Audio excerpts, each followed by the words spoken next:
Hey guys, welcome back to my booth. Today I'm going to check out the XCAM Creative Sight 2 Gimbal smartphone stabilizer.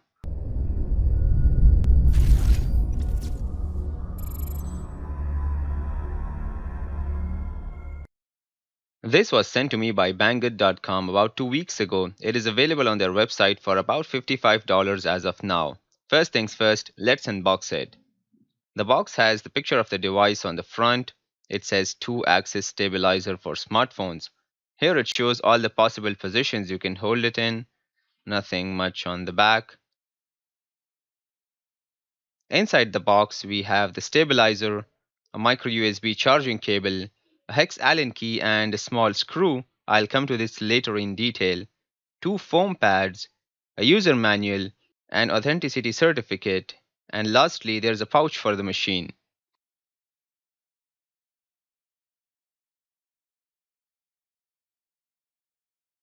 Coming to the main machine, it is now in the folded position. There's a power button on the top, a charging port, and a knob on one side. This is used to tilt the phone up or down and to trigger the camera if connected via Bluetooth to a phone. It connects using Bluetooth version 4.0. You'll understand better when I come to it later. This is a universal device, so it will work with any phone you have, iPhone, Samsung, anything.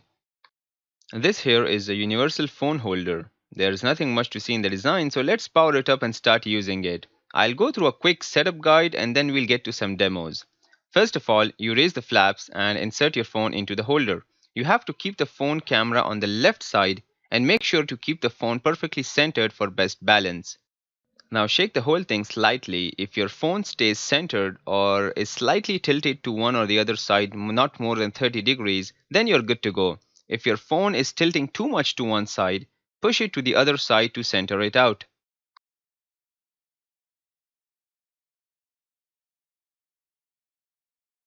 Now unfold the limb to a complete 90 degrees and then rotate it so the phone screen is facing you.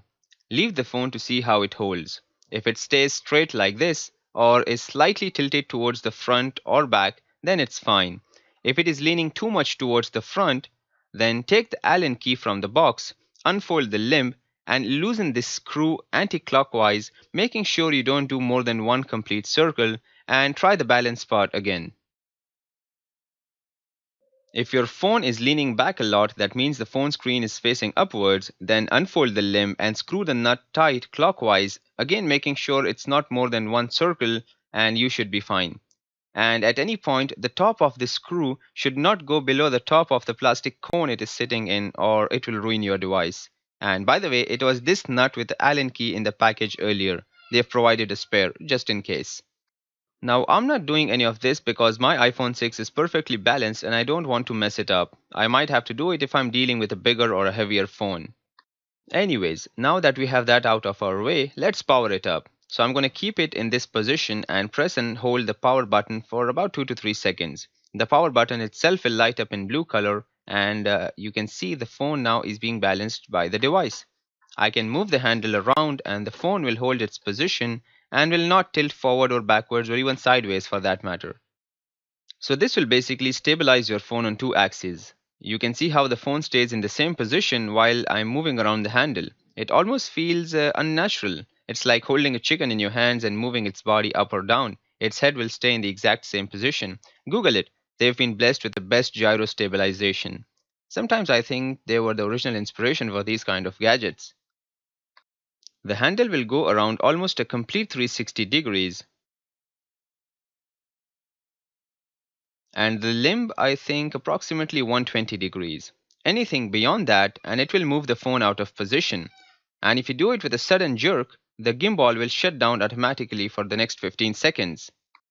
If you have a Bluetooth enabled phone, which I'm sure every phone is nowadays, then with the device powered on, go to your phone's Bluetooth settings. You can see the power button on the gimbal is blinking. Search for XCAM something something and connect to it. The power button will stop blinking and will remain lit in blue. Now your phone is connected to the gimbal and you don't have to touch your phone anymore to record videos or take pictures. The knob behind can be used to do that. It is positioned very well since 4 of your fingers are anyways there. You can press the knob to take a picture or start or stop video recording. And additionally, you can tilt your phone upwards or downwards by moving the knob up or down. This is a nifty feature because you don't always want your phone to be facing exactly front all the time. And it does it in a very smooth manner so as to avoid any sudden movements which can cause blurs. This thing has a 1000 mAh lithium polymer battery which takes 3 hours to charge completely and can run from 3 to 5 hours depending on the phone's weight. Another thing to note is that it is made to use best with right hand. You can shift it to your left hand but you cannot rotate it around. It is perfect for those times when you want to capture something that is moving and it requires moving the phone a lot, like from the ground level to 6-7 feet high and back again, and it's crucial to hold the phone in the same orientation, especially when it goes too high or too low. It even smooths out small movements when recording with the phone while walking or jogging. It doesn't cancel them out completely, but it makes it way more smoother, at least smooth enough for you to notice a difference. Let's have a look at two videos side by side. The left one is made with the phone in hand and the right one is made with the stabilizer. In this video, I'm just panning the phone between ground level and about 7 feet high.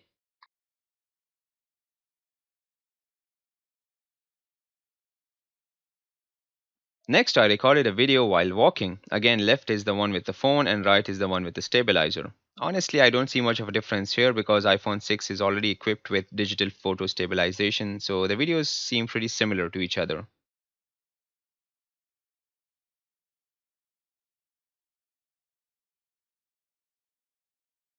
And finally, a video while running, more like jogging. Now this is where I can actually see a significant difference between the two videos.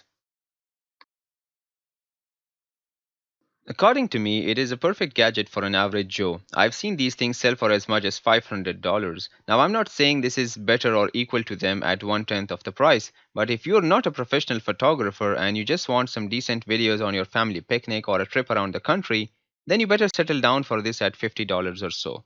For those who are interested to get their hands on one of these, I've left a link for it in the description below. Before I let you go, there was a request from one of the subscribers and he asked me to use the stabilizer with the Gold 360 camera I reviewed last week. Let's try it. Okay, first problem. There's no way the camera is going to fit in there by itself, not even with the paddings. If I mount it on my phone, I can't place it in a way so that the phone is facing me. I can turn around the phone, but it still means I can't see the viewfinder. And if that's the case, then I'll just snug the camera in there with two pencil erasers instead of the foam paddings that came with it.